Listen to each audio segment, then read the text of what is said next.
Olá pessoal, eu estou trazendo para vocês a história de mais uma grande empresa de ônibus brasileira, desta vez a Aviação Itapemirim.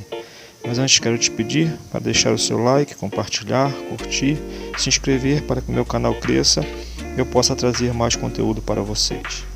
A história da Aviação Itapemirim começa quando o empresário capixaba Camilo Collor, já dono da ETA, Empresa de Transporte Autos Limitada, decide impulsionar seus negócios e funda, em 4 de julho de 1953, a Aviação Itapemirim Limitada.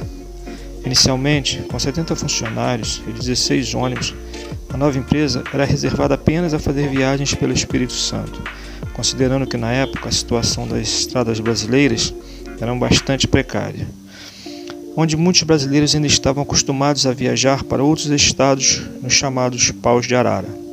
No ano de 1954, Camilo Collor vê o seu novo empreendimento crescer bem aos poucos, quando Itapemirim consegue aumentar sua frota para 22 veículos e com a empresa já ganhando condições de fazer viagens interestaduais, tendo como seus primeiros destinos algumas cidades do Rio de Janeiro.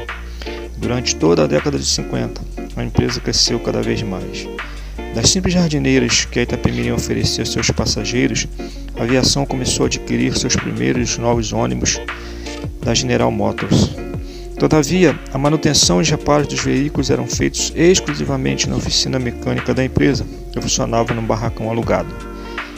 Para garantir a expansão da empresa, a Itapemirim começa a oferecer destinos também para a região norte do estado do Espírito Santo. Posteriormente, a aviação começou a oferecer também outros destinos, como Campos dos Goytacazes, Niterói, e finalmente então atender a capital federal da época, a cidade do Rio de Janeiro. Nesta mesma época, é iniciada a construção de uma oficina de manutenção própria da Itapemirim na cidade natal da empresa. Já no fim da década, a Itapemirim consegue incorporar um expressivo contingente de ônibus Alfa Romeo. 2 anos depois, a aviação começa a substituir toda a sua frota por novíssimos carros da Mercedes-Benz, tendo como principal vantagem de que os novos modelos da empresa alemã eram entregues já encarroçados, encurtando-se em meses o intervalo entre a compra do chassi e o recebimento do ônibus pronto. A partir da década de 60, num país ainda carente da infraestrutura em suas rodovias, a Itapemirim começa a atender também as regiões Norte e Nordeste, sendo que nesta última a empresa se consolida de vez no transporte de passageiros, mantendo esse sucesso até o fim das operações em 2022. Em 1962, a aviação deixa de ser uma sociedade limitada para virar uma sociedade anônima. No ano de 1967, a Itapemirim adota em seus veículos a cor que seria um dos maiores símbolos da empresa até hoje, o amarelo. Ao mesmo tempo, a aviação começa a adquirir seus primeiros monoblocos Mercedes-Benz, cuja primeira linha a utilizá-los é a Vitória Rio, já contando com asfalto por todo o trajeto deste itinerário. Durante uma viagem aos Estados Unidos nos anos de 1960, Camilo Collor conheceu alguns modelos de ônibus que possuíam 3 eixos e que eram bastante comuns nas linhas rodoviárias dos Estados Unidos. Isso acabou por impressionar o patrono da Itapemirim, a ponto de querer introduzir esse tipo de modelo em sua empresa.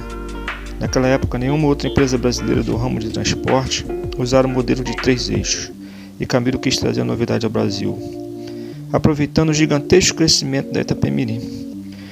Com isso, no ano de 1971, a Itapemirim começa a operar seus novos veículos de 3 eixos, sob uma forte propaganda, investindo fortemente no conforto dos passageiros. Também era bastante comum de se ver as chamadas rodonaves, fabricadas pela Mercedes-Benz e encarroçadas pela Ciferal, que também conquistou o gosto de seus usuários. A Itapemirim começa a prestar serviço também na cidade de São Paulo, e ainda nesse período a Itapemirim passa a oferecer linhas que interligavam diretamente a região sudeste do Brasil ao nordeste, consolidando ainda mais a participação da firma no ramo de transporte. Em 1973, a Itapemirim adquire a empresa Nossa Senhora da Penha, de Curitiba.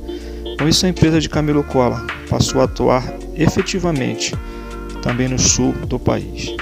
Pegando carona no chamado Milagre Econômico Brasileiro, as empresas de Camilo Collor, que mais tarde passaram a originar o grupo Itapemirim, começavam a intensificar suas atividades, passando a abranger segmentos de turismo, agropecuária e mineração. A continuação da história de Itapemirim vai ficar para o vídeo a história da aviação Itapemirim, parte 2. Que Deus abençoe a todos vocês. Conto com a ajuda de vocês aí para compartilhar, se inscrever, curtir, para que possamos produzir mais conteúdo para vocês. Fiquem